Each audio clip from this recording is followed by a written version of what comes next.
Are there any cases that you experienced as a lawyer that employees were maybe suing or complaining because employer said something? I used to do employment law. So this is now, by the way, I have to give you the caveat. Nothing here is legal advice. Talk to your own lawyer. Laws vary from jurisdiction to jurisdiction. What I said is true in Florida in 2024, right? That's how it works. But there are other things, like New York has different laws than Florida has different laws. Dubai is very much different, labor law is very much different. So yeah. So come talk to your local employment lawyer. But what can happen is the big problem is people may complain and then the workplace doesn't take them seriously and then they get fired and then they're mad, and that's usually where you see somebody having a claim. The best place to deal with that is with communication before you're ready to fire them. The other problem that a lot of employers have is that they don't give feedback to their employees. And so they get, and I'm even guilty of this too. Who wants to tell somebody they're doing a bad job? And so if you don't give feedback and then all of a sudden they do something wrong and then you don't say anything about it. They do something else wrong, you don't say anything about it.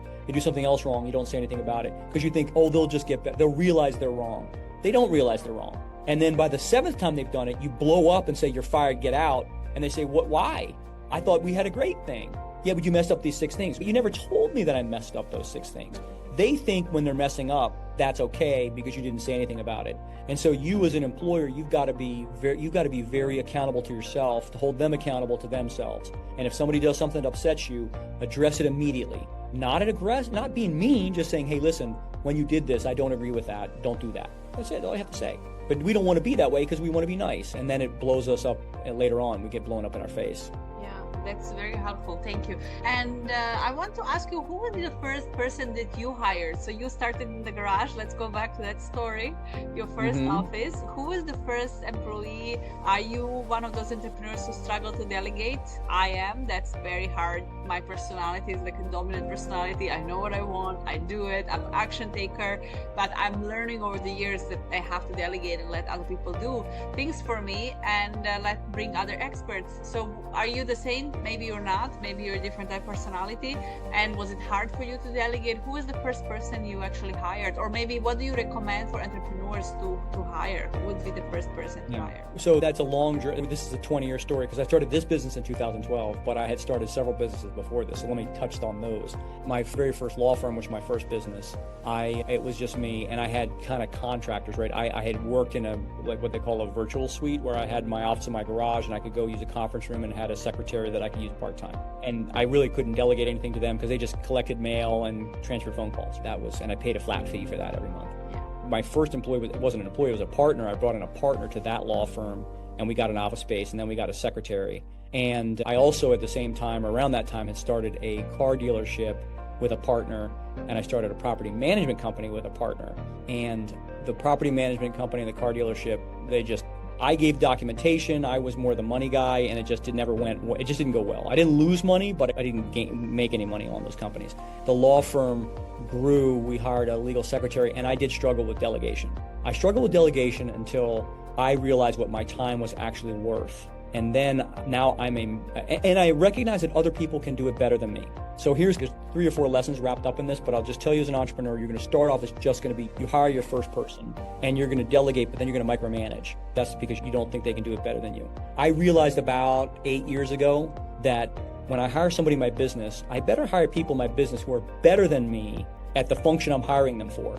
And if they're better than me at that, then I must delegate it to them. Right? Because, for example, we do a lot of negotiations in my business. I'd like to think I'm the best negotiator in my company. I am not. There are at least 10 people I can list in my company who are better negotiators than I am. And I need to just get out of the way and let them do their job. And so when I started letting them do their job and just shutting my mouth, I started making more money. I was like, okay. And that was like the first big breakthrough. And then managing people. I'm good at setting strategic vision. I'm good at systems and processes. As far as driving production within a team, I'm the nice guy, but I have the hard ass under me. I hope you can say that word. Forgive me if I offended you.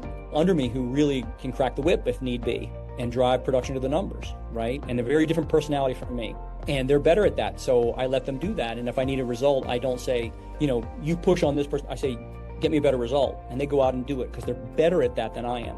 And so ultimately, as you evolve, as you have an entrepreneur, which is a solopreneur, always start with yourself, right? As you evolve, you want to look for people who have different skills than you, and then you got to trust them. And you don't micromanage them, because that's still what our inclination is to do, tell people how to do things, because we're insecure about it.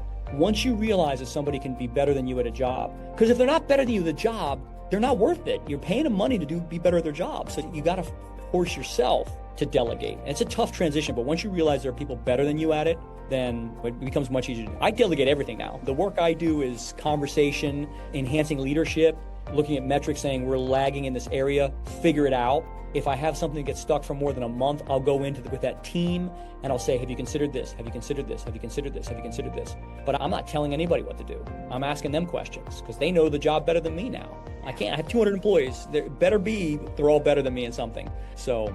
Yes, amazing. And can you tell us a little bit more about creating processes and systems? Because 200 employees, it's, I don't know, in US, here it's still considered a medium-sized company, SME. But did you started creating processes and procedures for things to run smoothly? Did you ask the people you hired, hey, create for your department? When it comes to reporting, because now you're, of course, obviously looking at a lot of reports, what is something in that area that really helped you or that you created? So there's another book by a guy named Vern Harnish called Scaling Up. I'm a big Vern Harnish fan, and Growth Institute is their online platform. I'm friends with Daniel Marcos. He coaches me actually. But talk about systems and processes. You start off with checklists. Right up to about 15 employees to 20 employees, checklists work, right? You just have to do checklists for everything and make sure things are done. And I'm in a highly regulated business of law where we can mess things up. So we have to have checklists to make sure that everyone is doing the right things. After about 20 employees, you have multi-step processes you need to enforce, and that's when you get your systems and processes. And so you start breaking things into departments at that point, and then you start breaking things down a little bit more. So it always starts with a checklist, and you think about what is the easiest checklist, like how to answer the phone. We have a checklist how to answer the phone. Go to companies and we're like, your cleaner has to have a checklist because I'm here for weeks. I haven't seen her clean the window. And then we put it on the checklist. Guess what? The same day she's cleaning the window. Like, people will not do things they will, first moment they will move away and not do it if they don't Correct. have. So they have to be, often their employees, they have to be told how to do it. I'm not talking about leadership positions where we micromanage, but some employees, exactly, like you said, picking up the phone as well. Right? So I look at that actually as management and accountability. I look at leadership as inspiring people to be the best selves. I look at management and accountability as what a real manager does. And that's in between really the leader. So you need some of these mid-level managers to really enforce that. But yeah, they've got to be accountable for their own lists. But you're 100% right. We've got checklists because I also own properties and we have management for the properties as well.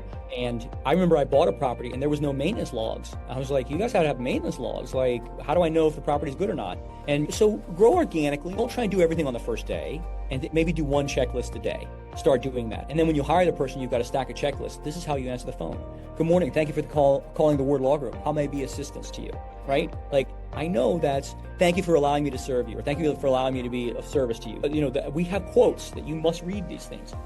And so then now we're 12 years in, and I had a guy who went in my office the other day. He called me up after he was in my office. He was another lawyer, and he said, I want to let you know your receptionist is the best receptionist I've ever seen because we've trained her on that. Then I gave her a Starbucks gift card. I said, hey, listen, this person said this about you. Good job. Here's a Starbucks gift card. And I gave her a big shout out in our huddle with all the employees. I said, I want to let you know. And I actually got 2 compliments within 2 days because somebody else came in and said, wow, your receptionist coffee was the best. And I was like, she got 2 Starbucks gift cards for that. But if we didn't have a checklist, trust me, no one would think that she's the best receptionist she's ever seen. It just wouldn't happen. You got to have a checklist. People have to be trained, yeah. But companies are trying to put that for a lot of CEOs to understand. They think the sales is a separate department, customer service is a separate department. I'm like, no, your receptionist should already be using assumption clause. Thank you for calling. You would love our company. Our team is amazing. They should assume that and pull that person to feel welcome, and that's closing a deal already.